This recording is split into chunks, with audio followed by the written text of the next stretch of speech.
बंध। क्या पढ़ रहे जी? बंध। बंध के दो प्रकार पढ़ लिए, तो आप पढ़ेंगे तीसरा बंध। ये डालो।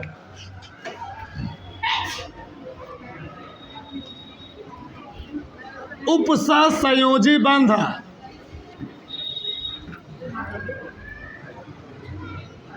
उपसंयोजी बंध।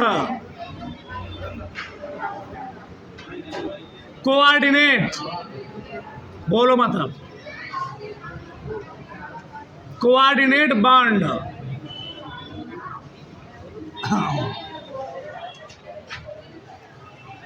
कोऑर्डिनेट बॉन्ड, उपसंयोजी बंध। ठीक है, देखो समझो, उपसंयोजी बंध होता क्या है, पर एकदम विस्तार समझो ध्यान से। इसे मान लो ये है नाइट्रोजन, ये क्या है? नाइट्रोजन। इस नाइट्रोजन से 3 हाइड्रोजन लगे हैं। कितने हाइड्रोजन लगे हैं? 3 हाइड्रोजन लगे हैं मान लो। नाइट्रोजन बाहरी कक्षम कई टर्न होता है? नाइट्रोजन बाहरी कक्षम में 5 इलेक्ट्रॉन। कितने इलेक्ट्रॉन जी? 5 इलेक्ट्रॉन। सही है। तो यहाँ मैंने बना दिया 1, यहाँ बना दिया 1, यहाँ बना दिया 1। सही है। और यहाँ बच गया 2, यहाँ बच गया 2। अब बताओ इस हाइड्रोजन के बाहरी कक्षम कितने टर्न होते हैं? 1 1। तो सभी हाइड्रोजन ने इस नाइट्रोजन के 1 1 इलेक्ट्रॉन से साझेदारी कर लिया और क्या बना लिया? कोवैलेंट बॉन्ड, सहसंयोजी बंध। इस नाइट्रोजन पर 2 इलेक्ट्रॉन बच गए, तो बना क्या? बन क्या रहा है? ए बना अमोनिया। क्या बना जी? NH3। NH3 बना। अब इस NH3 के पास और यदि कोई हाइड्रोजन जुड़ना चाहेगा, बहुत ध्यान समझना इस बात को, अब इस NH3 से यदि और कोई हाइड्रोजन जुड़ना चाहेगा तो नाइट्रोजन के पास अभी कितने इलेक्ट्रॉन हैं? 2 इलेक्ट्रॉन हैं। 3 इलेक्ट्रॉन के साथ बॉन्डिंग हो चुकी है, इसके पास बचे हैं 2 इलेक्ट्रॉन। सही है। अब मान लो एक हाइड्रोजन और जुड़ना चाहता है, H+। H+ मतलब क्या है?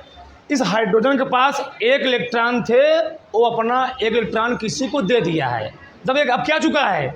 एकदम बेकार हो चुका है, इसके पास अब कुछ नहीं है। अब ठीक, इसके पास 1 इलेक्ट्रॉन था, वो भी अपना इलेक्ट्रॉन क्या किया है? दे दिया है।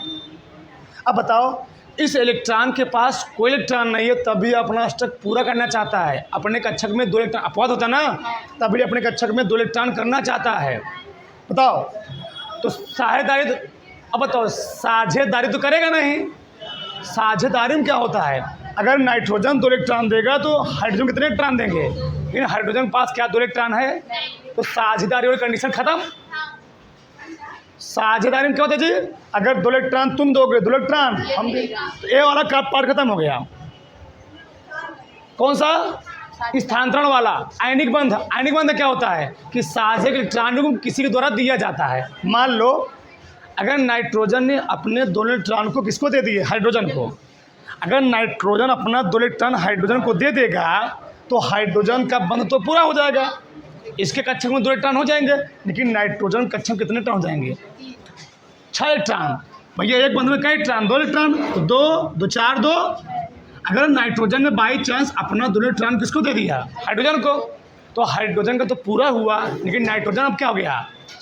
नाइट्रोजन के अष्टक कक्षक में कितने? 6 इलेक्ट्रॉन बचे। बताओ तो क्या इसका अष्टक पूरा होगा? यानी ना आयनिक बंध ना संयोजी बंध, तो बचा कौन सा? अब देखो क्या होगा। अब यह नाइट्रोजन अपने 2 इलेक्ट्रॉन को इसको देगा, तो इसको अपना 2 इलेक्ट्रॉन देगा, लेकिन इस हाइड्रोजन को कहेगा बच्चा हम तुमको अपना 2 इलेक्ट्रॉन दे रहे हैं, लेकिन तुम हमारा साथ कभी छोड़ोगे नहीं। अब इस जो इलेक्ट्रॉन दिया, इस नाइट्रोजन ने अपना 2 इलेक्ट्रॉन को क्या किया? दे दिया। और जब किसी परमाणु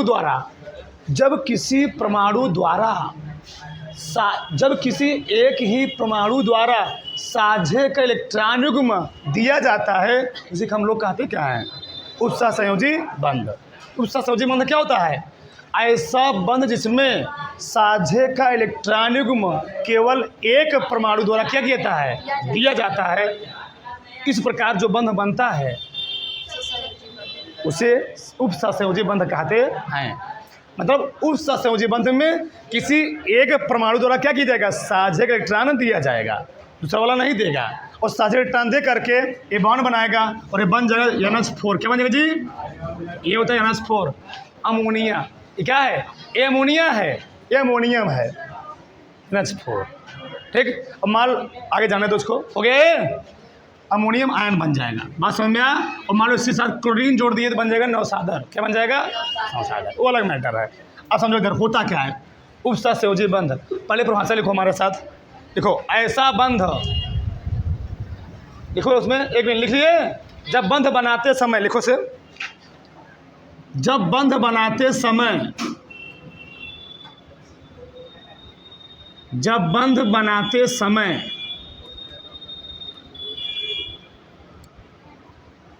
जब बंध बनाते समय साझे का इलेक्ट्रॉन युग्म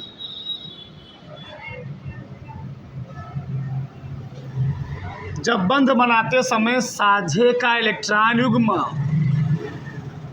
किसी एक परमाणु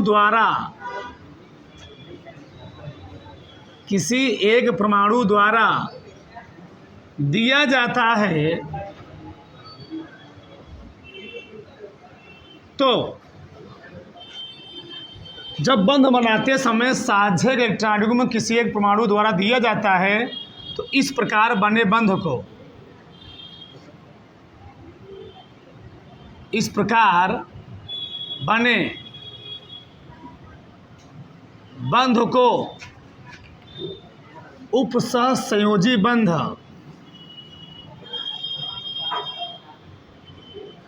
उपसहसंयोजी बंध तथा इनसे बने यौगिकों को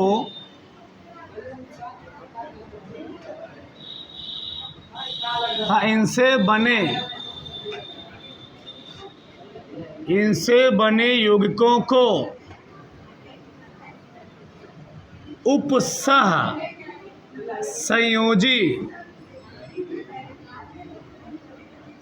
उपसहसंयोजी यौगिक कहते हैं।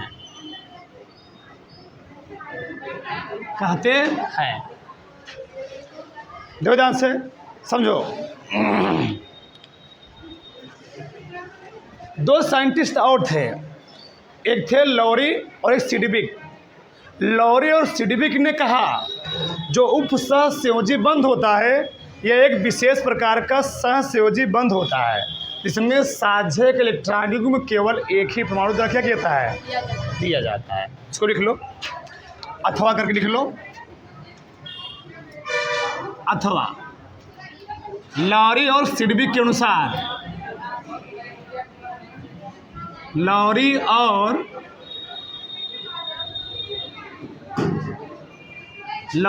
सिडविक के अनुसार, लॉरी और सिडविक के अनुसार उपसहसंयोजी बंध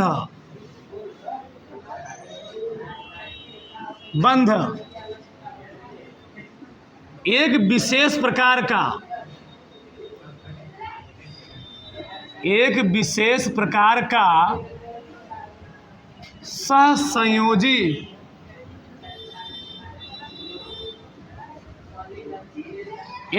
प्रकार का सहसंयोजी बंध होता है जिसमें साझे का इलेक्ट्रॉन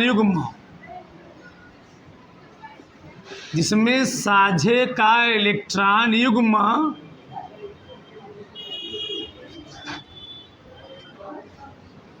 किसी एक परमाणु के द्वारा, किसी एक ही किसी एक ही परमाणु के द्वारा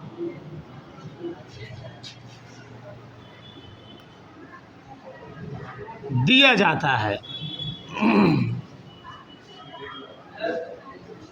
द्वारा दिया जाता है। ठीक, तो लॉरी और सिरबी के अनुसार उपसहसंयोजी बंध क्या जी? एक विशेष प्रकार का सहसंयोजी बंध ही है जिसमें साझे इलेक्ट्रॉन क्या किया जाता है? किसी एक ही परमाणु द्वारा क्या किया जाता है? दिया जाता है। अब हम 4-5 उदाहरण देंगे, एकदम बेहतरीन तरीके खत्म। चलो पहला उदाहरण समझते हैं, ध्यान समझना, सबका ध्यान देना चाहिए। मैं नीचे लेता, थोड़ा जगह और नीचे बचेगी नहीं, नीचे ले रहा हूँ मैं, फिर ऊपर लेते चलो दो। चलो पहला है सल्फ्यूरिक अम्ल H2SO4। अब प्रॉब्लम ये है हम लोग बंध कैसे बनाएंगे? एकदम सटीक बात बता रहा हूँ, बहुत ध्यान समझना। बंध कैसे बनाया जाता है तो देखा करो, उन सभी कंपाउंड में किसकी मात्रा सबसे कम है? किसकी कम है? सबसे कम इसमें कौन है? सल्फर। तो सल्फर को रखा करो बीचों बीच। और ध्यान, एकदम बहुत बड़ी बात बता रहा हूँ, बंध बनाने का सबसे सरल तरीका, जिसकी मात्रा जिसकी संख्या सबसे कम हो, कहाँ रखोगे? इसको बीचों बीच। और हाइड्रोजन को हमेशा रखना है एकदम लास्ट में। क्या रखना है? क्योंकि इसका अष्टक कभी पूरा हुआ ना कभी होगा, इसलिए इसको हमेशा कहाँ रखना है? लास्ट में। बताओ, तो हाइड्रोजन को हमेशा रखना है लास्ट में, तो बचा कौन अभी? ऑक्सीजन। तो ऑक्सीजन कहाँ रखोगे?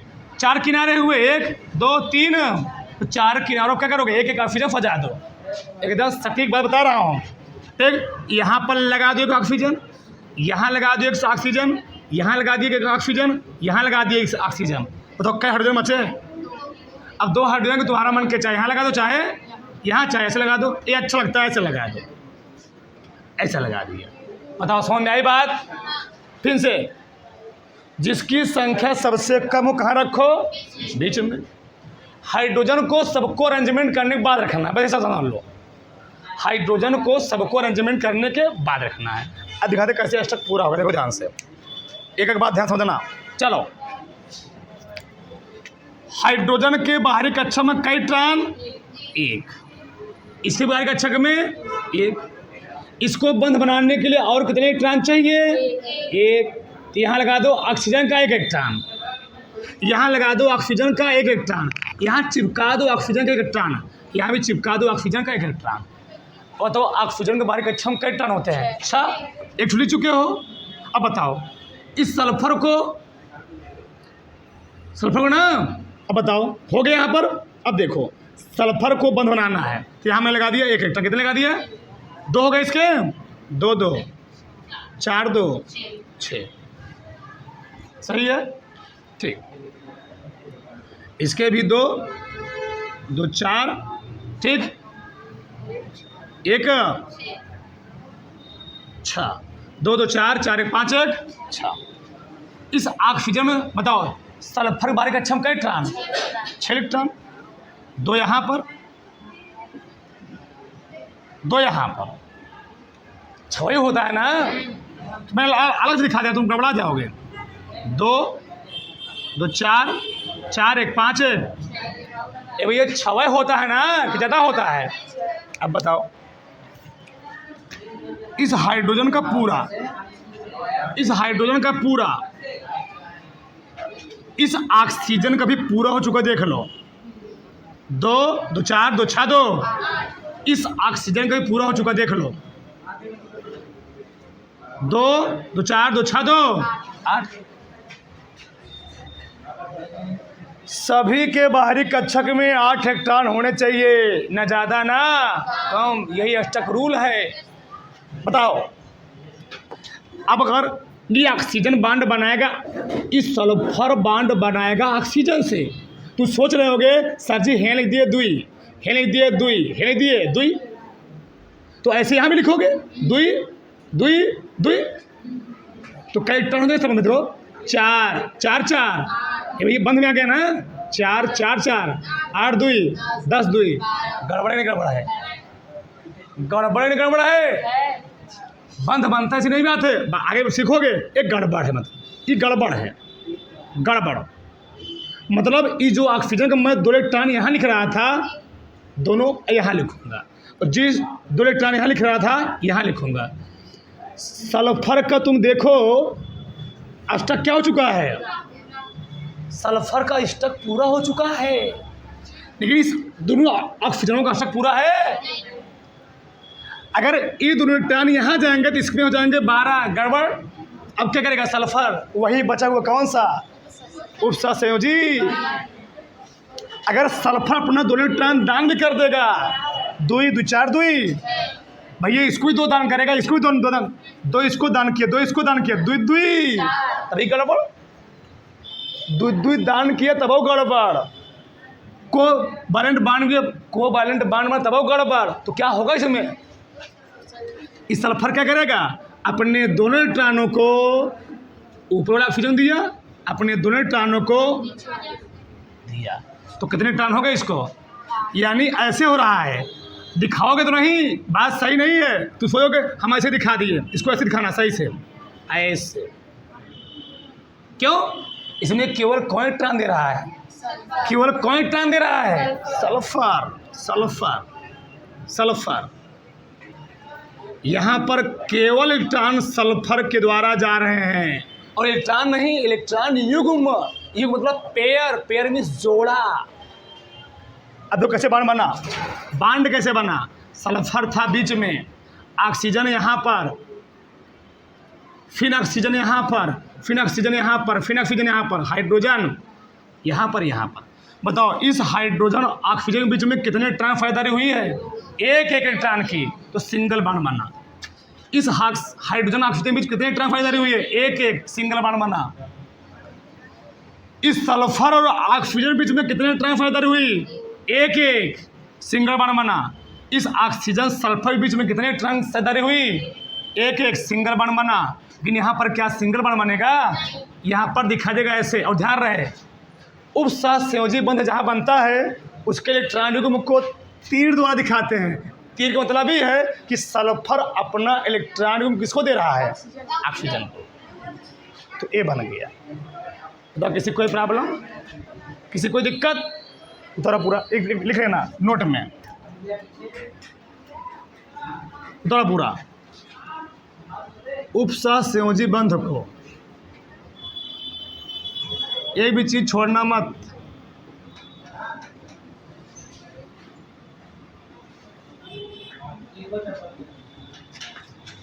तीर द्वारा, तीर ऐसे द्वारा प्रदर्शित किया जाता है,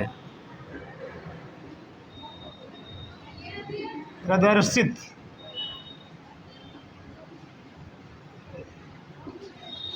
किया जाता है। तो फटाक से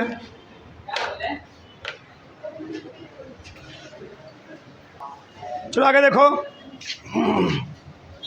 सबका ध्यान इधर। हम दूसरा लेते हैं नाइट्रिक अम्ल, NO3।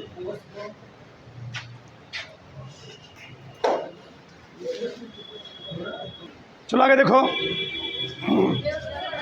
बोलो फादरो। अगला है नाइट्रिक अम्ल। बताओ सबसे कम संख्या किसकी है, नाइट्रोजन। नाइट्रोजन लिख दिए, ठीक, सही है। फिर यहाँ क्या दिखाओगे, ऑक्सीजन एक एक एक। हाइड्रोजन को हमेशा कहाँ दिखाना है, लास्ट में। चाहे इधर दिखा दो चाहे उधर दिखा दो, कोई दिक्कत नहीं। तरीका समझ रहे हो ना, सबसे कम संख्या जिसकी रहेगी उसको बीच में लिखने का प्रयास करो। 3 ऑक्सीजन से मैंने लगा दिया, 1 हाइड्रोजन ने लगा दिया। अब देखो हाइड्रोजन के बाहरी कक्षम का इलेक्ट्रॉन पूरा पूरा हो गया ना। आगे देखो, इस नाइट्रोजन के बाहरी कक्षा में कई इलेक्ट्रॉन जी, 5 इलेक्ट्रॉन।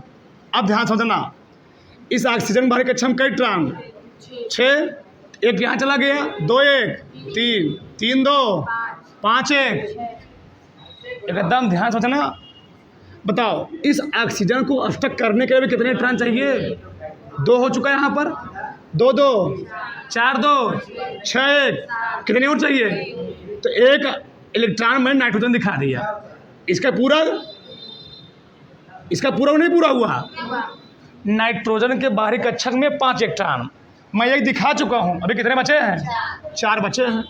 चलो 2 मैं यहां दिखा दे रहा हूं, सही है, और 2 मैं इधर दिखा दे रहा हूं। खुश? 2 2 4 1 पूरा है ना? अब देखो इस नाइट्रोजन को अपना स्टक पूरा करने के लिए 8 इलेक्ट्रॉन चाहिए। 2 2 4 4 2, कितने इलेक्ट्रॉन बाकी है? कितने इलेक्ट्रॉन बाकी है? या तो मैं इसकी साझेदारी इस ऑक्सीजन से करा दूं, यही से करा दूं। तो अगर ऑक्सीजन के 2 इलेक्ट्रॉन लिख दिए तो कई इलेक्ट्रॉन बचे? 4। तो ऑक्सीजन पूरा नहीं पूरा हुआ। नाइट्रोजन में भी 8 हो चुके हैं। 4 4 2 6 2।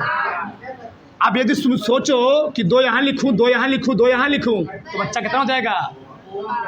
4 4 4 8 2। गड़बड़ है, मामला गड़बड़ है, यानी इसको मिटाना पड़ेगा। तो इसको मिटा करके इसको यहाँ लगाना पड़ेगा, और इस 2 इलेक्ट्रॉन को नाइट्रोजन क्या करेगा? उपसहसंयोजी बॉन्ड बनाएगा। ये भी एक प्रकार का सहसंयोजी बंध ही होता है। ऐसे बताओ, इसका पूरा नहीं पूरा है, इलेक्ट्रॉन बॉन्ड तो बना है, लेकिन नाइट्रोजन बच्चा बोल रहा है, बच्चा तुमको दे तो रहा हूँ कि हमारा तुम साथ छोड़ोगे 7वें जन्म तक।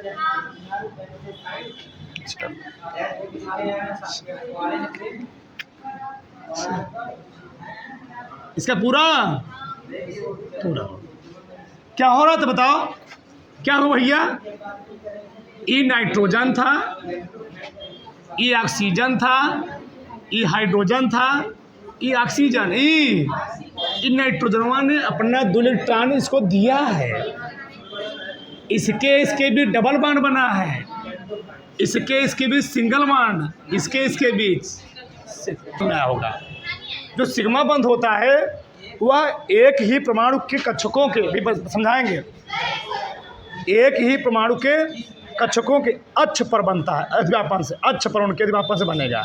लेकिन जो पाई बंध होता है वह परमाणु कक्षकों के पार्श्वीय अध्यव्यापन से बनेगा।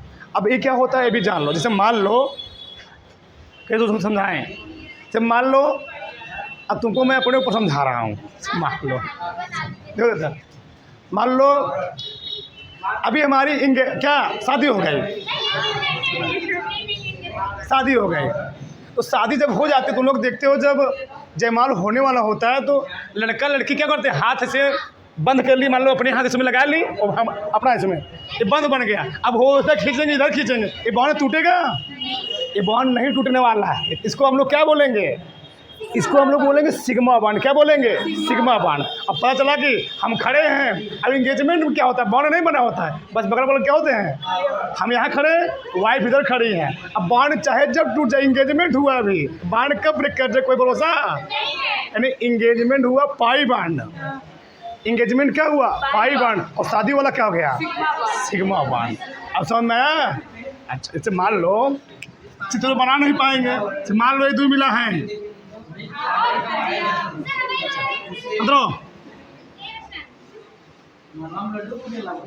हाँ तुम्हारा फोटो लागल। मान लो 2 लोग खड़े हैं, ये हाथ क्या किया अपना, ये कौन बॉन्ड है? सिग्मा बॉन्ड है। और 2 लोग खड़े ऐसे बगल बगल सट के खड़े हैं, ये कौन बॉन्ड है? ये पाई, बस सटे हुए, मतलब ये क्या है? ये पाई बॉन्ड है। बात समझ में आई? जो सिग्मा बॉन्ड होता है मजबूत होता है, पाई बॉन्ड क्या होता है? कभी भी टूट जाए, इंगेजमेंट हुआ, अंगूठी दूसरे को पहना तो हो गया, उसका सेटिंग उतार लिए। लिखो परिभाषा, लिखो 2 परमाणु कक्षकों के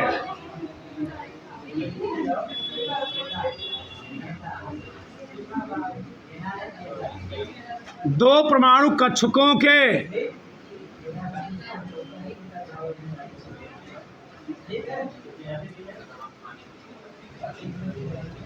एक ही अक्ष पर अतिव्यापन से, एक ही अक्ष पर, एक ही अक्ष पर अतिव्यापन से, अतिव्यापन से जिस बंध का निर्माण होता है,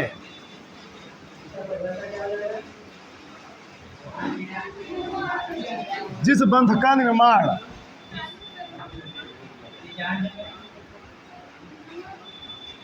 होता है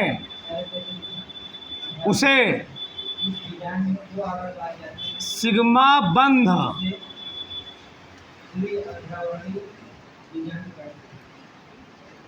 उसे क्या कहते जी? उसे सिग्मा बंध कहते हैं। इसे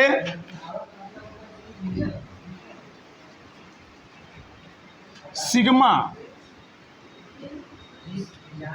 इसे सिग्मा ऐसे से प्रदर्शित, इसे सिग्मा से प्रदर्शित करते हैं। उतारो फटाक से। चलो आगे देखो, अभी जान जाओ, सब विस्तार से एकदम पढ़ाएंगे। देखो सिग्मा बंध के प्रकार, देखो सिग्मा बंध के प्रकार।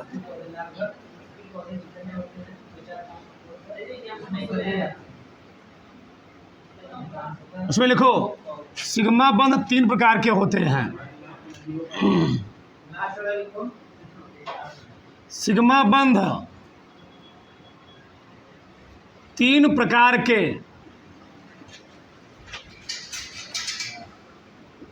सिग्मा बंध 3 प्रकार के होते हैं।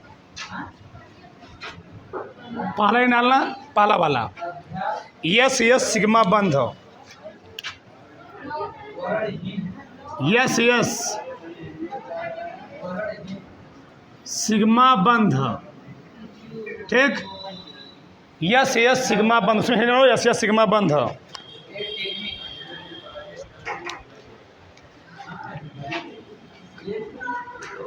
दो परमाणुओं के,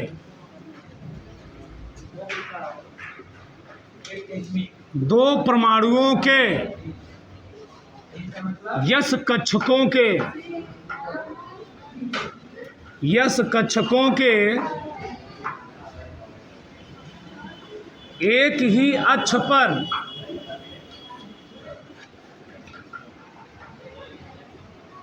एक ही अक्ष पर अतिव्यापन से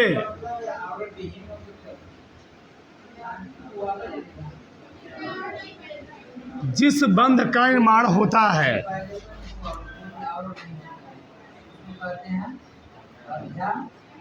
जिस बंध का निर्माण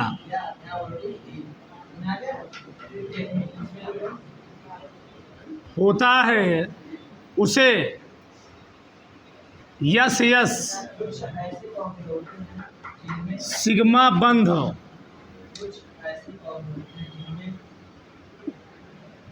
उसे यस यस सिग्मा बंध कहते हैं। ध्यान से समझो प्रॉब्लम क्या है। दो परमाणुओं के यस कक्षकों के एक ही अक्ष पर क्या जी अतिव्यापन से जिस बंध का निर्माण होता है उसको हम लोग कहते क्या है? सिग्मा बंध। ठीक, यस यस सिग्मा बंध कहते हैं। तो कैसे? जो यस कक्षक का जो आकार होता है वह होता है गोलाकार। कैसे होता है? और पी कक्षक का जो आकार होता है वह होता है डंबलाकार। कैसे होता है? अब दोनों यस कक्षक हैं तो दोनों कैसे रहेंगे? गोलाकार ही रहेंगे। दोनों क्या रहेंगे जी? गोलाकार। अब बताओ दोनों एक ही अक्ष पर जुड़ रहे हैं ना, कि दोनों का अक्ष अलग अलग है? अक्ष एक ही है, एक्सिस एक ही है। एक्स अक्ष मान लो, वाई अक्ष मान लो, कुछ मान लो, दोनों के लेकिन अक्ष क्या है जी? एक। जब एक ही अक्ष पर दो यस कक्षक आगे जुड़ते हैं उसको हम लोग क्या बोलते हैं? यस यस सिग्मा बंध। बोलो मत। ए भी यस कक्षक, ए भी क्या, जब दो परमाणुओं के यस कक्षकों के मध्य एक क्षेत्र पर क्या हो, अतिव्यापन हो। अतिव्यापक हम लोग कहते हैं ओवरलैपिंग, क्या कहते हैं जी, जब एक क्षेत्र पर अतिव्यापन उसको हम लोग क्या बोलेंगे, गैसीय sigma bond.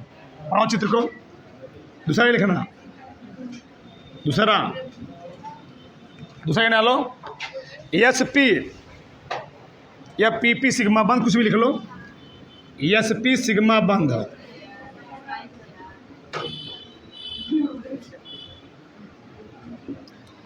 S P sigma बंध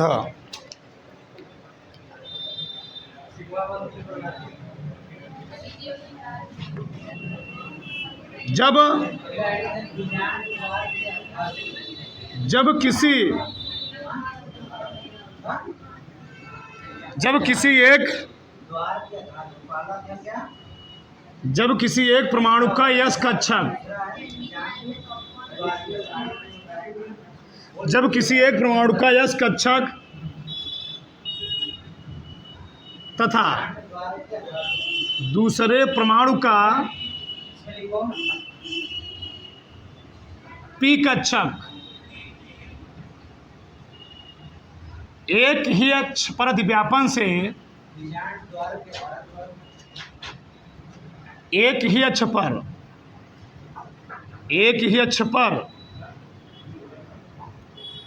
अतिव्यापन करते हैं, एक ही अक्ष पर अतिव्यापन करते हैं, तो इस प्रकार बने बंध को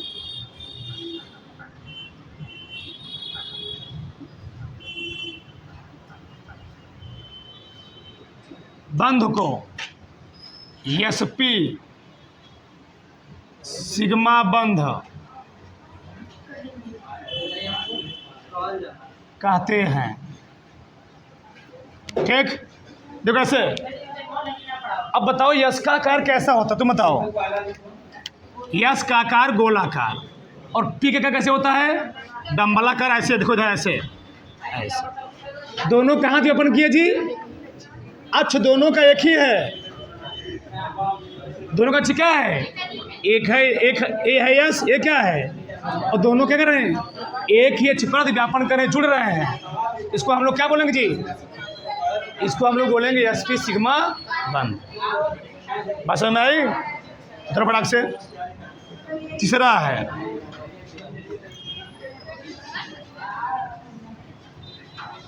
पीपी सिग्मा बंध। दो परमाणुओं के पी कक्षकों के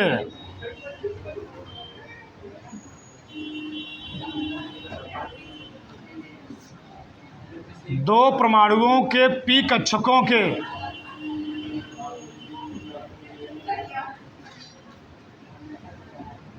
दो परमाणुओं के पी कक्षकों के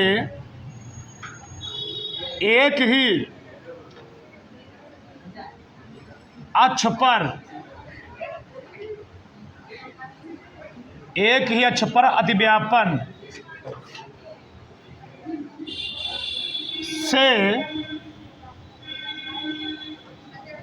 जिस बंध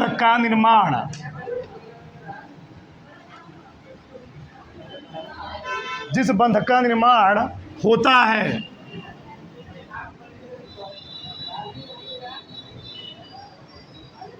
उसे पीपी सिग्मा बंध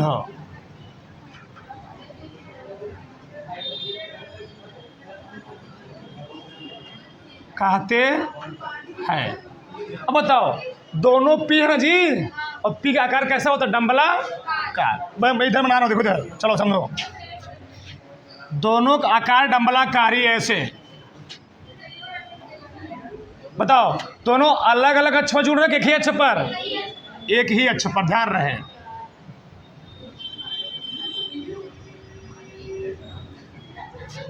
ठीक, इसको हम लोग क्या बोलेंगे, पीपी। अब देखो इधर, ये भैया इसमें क्या हो रहा है, देखो कि मतलब कोई इसमें क्या हो रहा है जी, ओवरलैप कर रहा है, इसमें क्या हो रहा है, ठीक, इसमें ओवरलैप कर रहा है, चिपक रहा है। इसको हम लोग क्या बोलेंगे, सिग्मा बंध। और कैसे ज्ञापन हो रहा है, एक अक्ष पर, एक ही। तो जब दो यस कक्षक मिलेंगे उसको क्या बोलोगे, यस एस सिग्मा बंध। जब एक यस और पी मिलेगा उसको क्या बोलोगे, एस पी सिग्मा बंध। और जब दोनों पी एक एच पर मिले उसको क्या बोलोगे, पी पी सिग्मा बंध। उतार डालो फटाक से। आगे देखो,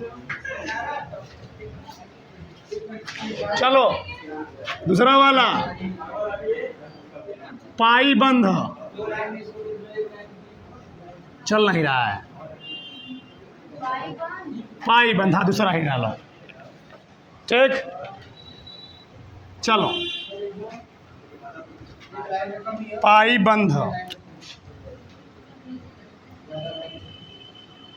लास्ट है पी आई पाई बॉन्ड। वहाँ में स्पेलिंग थोड़ा मिस्टेक लिखा तो बना लेना उसको, पाई बॉन्ड। देखो, दो परमाणु कक्षकों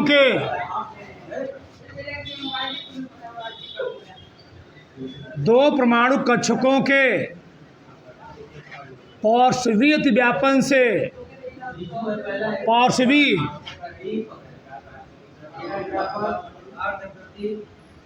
पार्श्वीय व्यापन से जिस बंध का निर्माण होता है, जिस बंध का निर्माण होता है उसे क्या कहते हैं जी, उसे पाई बंध कहते हैं। ऐसे इसको हम लोग क्या बोलेंगे, बोलो मत, शांत रहो। इसको हम लोग बोलते हैं पाई बंध। लेकिन थोड़ा यहाँ से और समझो, जो सिग्मा बॉन्ड था, क्या था जी, सिग्मा बॉन्ड एस था ना। सिग्मा बंध हमारा कैसे बना, सिग्मा बंध को हम लोग कहते हैं हेड ऑन ओवरलैपिंग। क्या कहते जी, head on overlapping,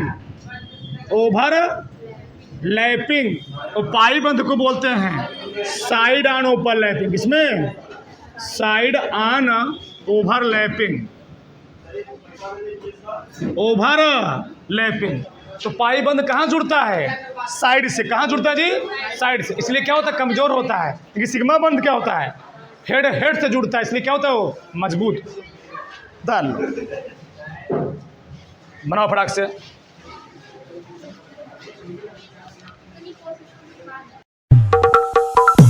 Lights, camera, action.